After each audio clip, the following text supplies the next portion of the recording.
Hello everyone, it's Shane Kanto, your Wasteland reviewer, and I'm here to review Netflix and Mike Myers' The Pentaverate. And this is a 6-episode limited series about an Illuminati-esque kind of secret society that has been ruling the world since the bubonic plague, as told to us by Jeremy Irons, who has an increasingly interesting intro throughout this. And there's tons of meta elements to Mike Myers' series, including Jeremy Irons getting mad at you for even thinking about hitting a skip button that never actually appears on Netflix to watch the series, and also a Netflix executive cutting in and trying to make edits because Mike Myers creatively went too far and they needed to bleep out some stuff. And it's just like, okay, this is the kind of series that we have here. I think the biggest thing to talk about is Mike Myers, and Mike Myers definitely does his Mike Myers thing where he goes full-blown, like 10 different characters in this, including the first main 5 members of the Pentaverate are all him. You have this really old lord, this really old British man. You have a basic Rupert Murdoch-esque character, a media mogul who honestly was my favorite character out of all of Mike Myers because he was so scummy. I'm the bad guy.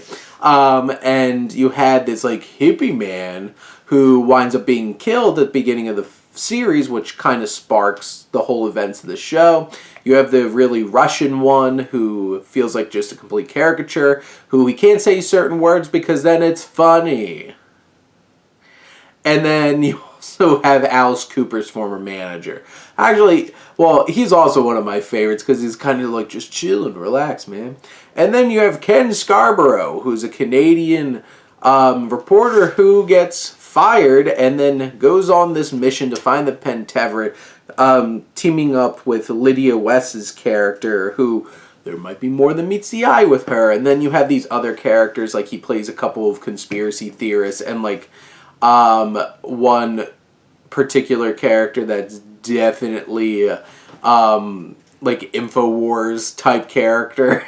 And Mike Myers is just having a blast. And then one of my favorite gags is the fact that Maria Menounos does a Pentaverate thing like she does for Nuvi. I'm just like, yes, I love you, Maria Menounos. And you have Debi Mazar, who plays Patty, who's a close-knit member who supports the Pentaverate, and I really appreciated her performance in this series.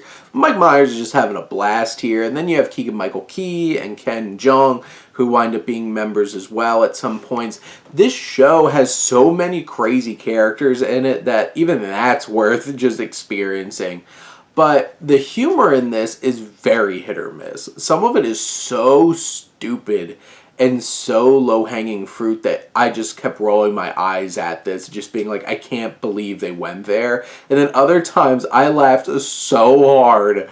That's a thing. Overall, I think this was a fun time, but, it's so polarizing at moments. And there's some of the meta jokes directly related to Mike Myers. There's a Shrek sequence at one point that I just lost it.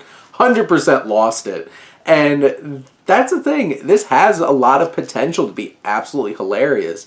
And narratively, it is so convoluted. But, in the end, I'm like, okay, that was kind of interesting. And, it borrows a lot of elements. This series is very derivative of a lot of things because it's trying to parody a lot of things. And it's trying to have, deep philosophical messages. And I think some of them come off well, and some of them just feel like they're bashing you over the head with a sledgehammer at times too. And some of them are just done so bluntly without any finesse or cleverness that it just kind of comes off as okay, whatever. But I feel like this series was a ridiculous time. I had a lot of fun with it.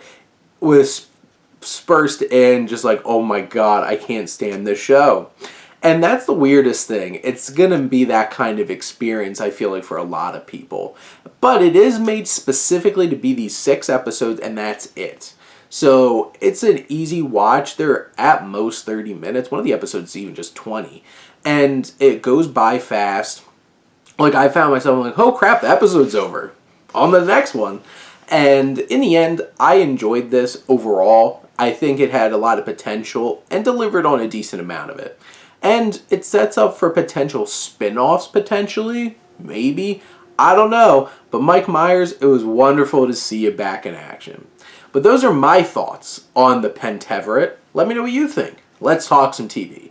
But thank you as always for tuning in and supporting your Wasteland reviewer.